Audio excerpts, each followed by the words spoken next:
Don't forget to subscribe and leave a comment on this video saying I subscribed. Let's get into it.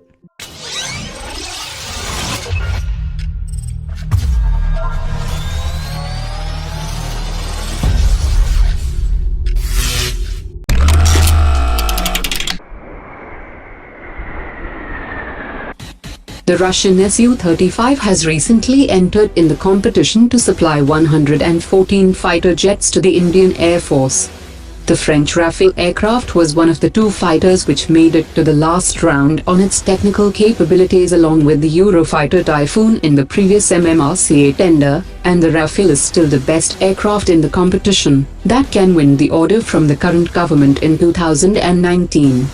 If India decides to refrain from procuring more Rafale aircraft due to the current political debate, the Eurofighter Typhoon will be a very expensive proposition for India, which means that the only fighter jet which can win this tender, at least in terms of technical trials, might be the Su-35, and it will also be cheaper than the Eurofighter Typhoon and Rafale aircraft.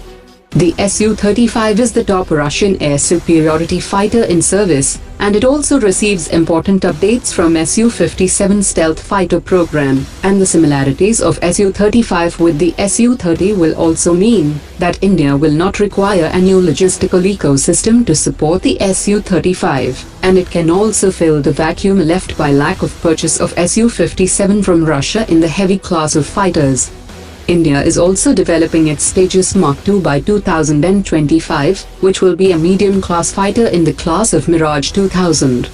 The entry of Su-35 have not received much attention in India, but it could be a backup plan of the Modi government.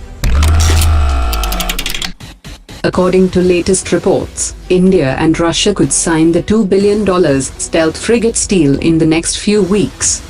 There were certain issues that needed to be addressed, including production of 2 frigates in India and the payment route.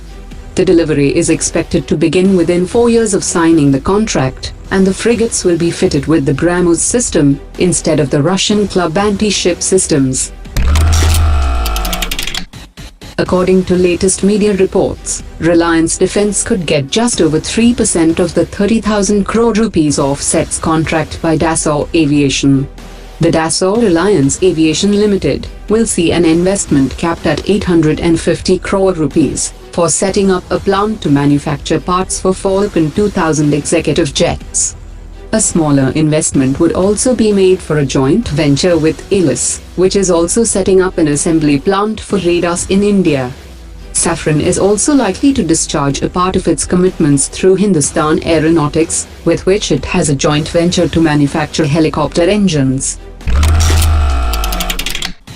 The Chinook heavy lift helicopters are all set to arrive in India, and the Indian Air Force has started training on the helicopters in the US.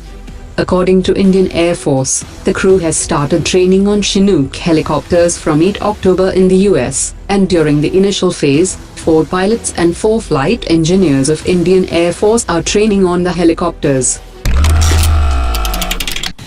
According to latest reports, in terms of configuration, the Indian S-400 are far better than what China is receiving, as China is getting the older version of S-400 system.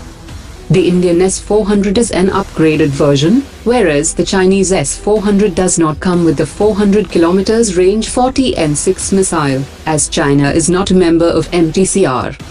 The Indian Air Force is slated to get the first S-400 squadron in 24 months, and the combination of the 36 India-specific nuclear-capable Rafale fighters and S-400 system is a nightmare for the adversaries. India and France have resolved to operationalize their bilateral military logistics agreement in March 2018 to provide refueling, repair and berthing facilities to each other's ships and aircraft. The two countries have also discussed the possibility of holding a joint tri-service exercise in 2019. Saudi Arabia's energy minister has said that it is committed to meet the rising oil demand of India, as it expects its oil production to rise next month from the current 10.7 million barrels per day.